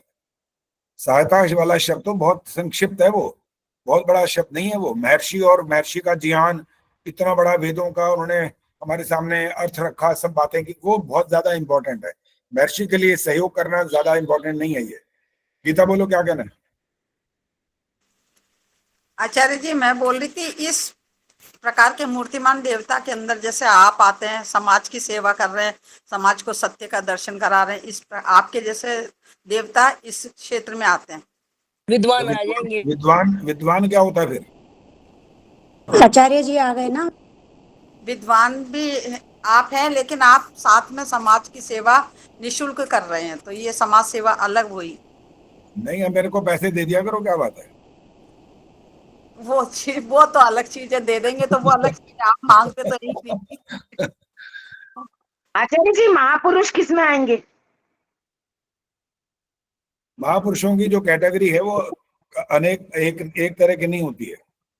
उनकी योग्यता के आधार पर उनको महापुरुष कहा जाता है। जैसे भगवान राम जिनको बोलते हैं उनको महापुरुष बोलते हैं, कृष्ण जी को महापुरुष बोलते हैं, और जिनके अंदर विशेष योग्यताएं होती हैं। संतोष जी, बिना पूछे माइक ऑन नहीं करना होता, और आप ऐसे बैठो, दिखाई दो पहले तो। आपका मेरा माथा दिखाई देता है, पता ही लग रहा संतोष है कौन सी वाली। हाँ, ऐसे दिखाई देना चाहिए। और जब आपको कहा जाए तब माइक ऑन करो, अपने आप माइक ऑन करके बोलना नहीं है। तो विनय प्रभा जी, जो संसार के अंदर कल्याण वाले जो कार्य कर रहे हैं ना, और उसमें भी कई प्रकार की और भी बातें, दोष भी होते हैं, कहीं कहीं ऐसे भी बातें होती हैं। अब आप महात्मा गांधी को महापुरुष बोलते हो, सत्यानाश कर दिया उन्होंने तो पूरा।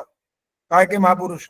महापुरुष तो आप तो नेहरू को भी बोलते हो, सत्यानाश कर दिया पूरे देश का। तो महापुरुष के जो योग्यताएं हैं वो पर उसको बहुत जगह पर तोलना पड़ता है पहले, किस बात के महापुरुष है वो। जिन्होंने हमारे देश का या हमारे समाज का जो कल्याण के लिए कार्य किए हैं, चाहे उनके अंदर बौद्धिक योग्यता इतनी बड़ी ना भी हो, तब भी हम उनको महापुरुष की कोटि में ले आते हैं। संत महात्मा जो लोग होते हैं वो महापुरुष कहला सकते हैं। उनको बेशक बहुत बड़े बड़े ज्ञान की बातें ना आती हो, कभी कभी वो बातें ऐसी कह जाते हैं जो वैदिक सिद्धांतों के अनुकूल नहीं होती हैं, लेकिन फिर भी वो महापुरुष कहलाते हैं। तो महापुरुषों में और इनमें थोड़ा बहुत भेद होता है। वैदिक विद्वान अलग होते हैं, महापुरुष अलग होते हैं। अब आगे प्रश्न करने दोगे या बंद करूं? खत्म हो गया समय तो भाई, 2-4 मिनट बचे हैं। चलो अब मैं पूछूंगा, आप रुक जाओ, और हाथ खड़ा करना है, बोलना नहीं है एकदम।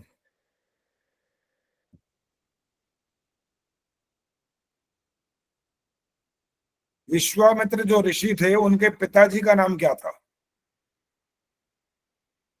पद्मा जी बोलो। ऋषि गाधी। हाँ, गाधी ऋषि के पुत्र थे। वो राजा भी थे, गाधा वो गाधी राजा भी थे, ऋषि भी।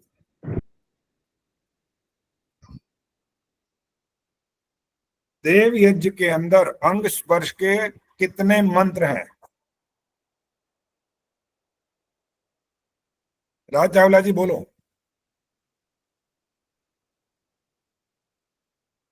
राज चावला जी बोलो। 7 मंत्र हैं कि उसमें? सुनाओ। वांग में अस्य अस्तु, नसर में प्राणो अस्तु,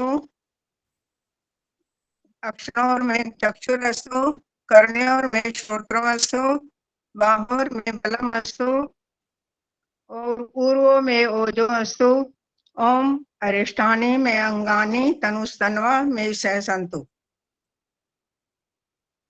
पहले तो गलतियां हो गई हैं इसमें। दूसरी बात यह कि ओम आपने अंत में लगाया, बाकी तो सबधारे ही छोड़ दिए। ओम तो कहीं लगाया ही नहीं है, एक मंत्र में लगाया अंत में। ये 7 मंत्र हैं बकायदा, अलग अलग। हाँ जी, 7 मंत्र हैं, और प्रत्येक के साथ ओम लगाना होता है। सिर्फ ऐसा बोलने से लंगड़ा कहलाता है वो, लंगड़ा नहीं बोल सकते हाँ आप। मैंने आपको ओम नहीं लगाया साथ में। लगाना चाहिए था बस। चलिए ठीक है अभी जी। शुद्ध नहीं हुआ, आप माइक बंद करो। जो शुद्ध बोल सकता है वो हाथ खड़ा करो, जो सारे सातों के सातों मंत्र शुद्ध बोल सकता हो। मैं फिर से बोलूं जी? नहीं दोबारा नहीं बोलना होता। हाँ जी सविता बोलो। अच्छा ठहर जाओ पहले 1 मिनट, बात सुन लो। जो ये कह रहे हैं, हाथ खड़ा कर रहे हैं कि शुद्ध बोलेंगे, और यदि नहीं बोल पाए तो आपको 1 पौने का अवसर मिलने वाला है। फिर सोच लो, बोलो अब हाथ खड़ा करना है कि नहीं करना, उसकी ये सोच लेना। बस इसके बाद और कुछ बात नहीं होगी, समय समाप्त हो गया। चलो सविता से ही सुनते हैं, चलो सविता ही सुनाएंगे। ओम वांगमा आसे अस्तु, ओम नसोर में प्राणो अस्तु, ओम अक्षनोर में चक्षुरस्तु, ओम कर्णयोर में श्रोत्रमस्तु, ओम बाहवोर में बलमस्तु, ओम उर्वोर मा ओजो अस्तु, ओम अरिष्ठानि में अंगानि तनुस्तन्वा में सह संतु। एक तो अरिष्टानी क्लियर नहीं हुआ, ठ लगा। और अस्तु बोले, ओम वांग आस्ये अस्तु बोलते रहिए, गलत होता है। अस्तु नहीं बोल सकते यहाँ पर। जब आप अर्थ समझाओगे किसी को तब अस्तु बोलेंगे। सविता धिंगरा ने भी यही बोला था, एक बार पूछा था कि वो अ लगाना होता है, बोलना होता है कि नहीं बोलना होता। अर्थ स्पष्ट करने के समय में अस्तु बोलना होता है।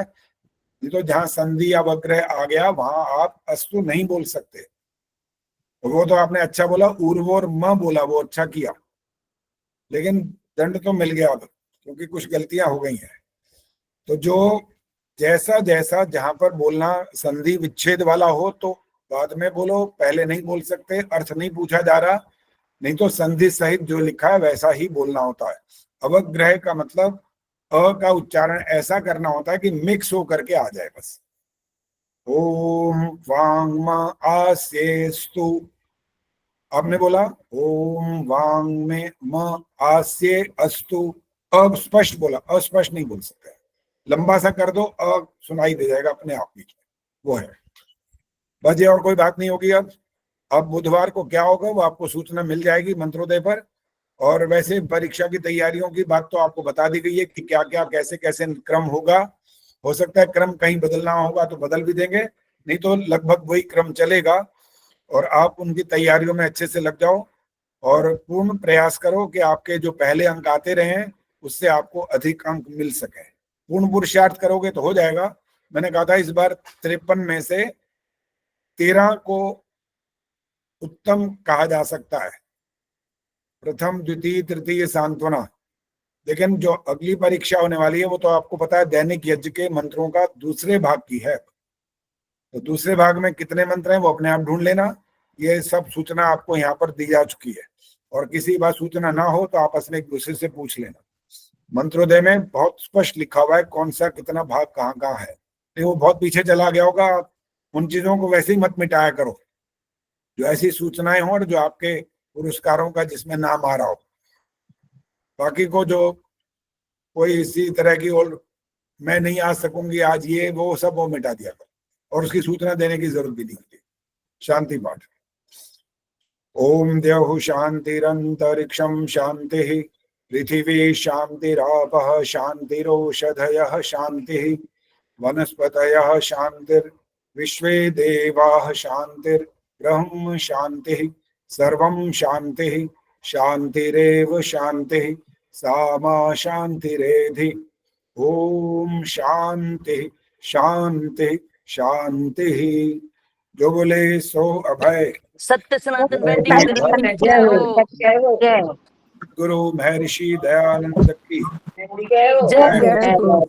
भारत माता की जय हो। आदि समाज हो। वेद की ज्योति जल्दी ओम का झंडा वैदिक ध्वनि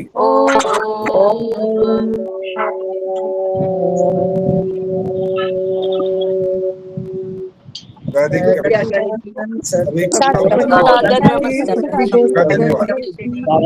नमस्ते।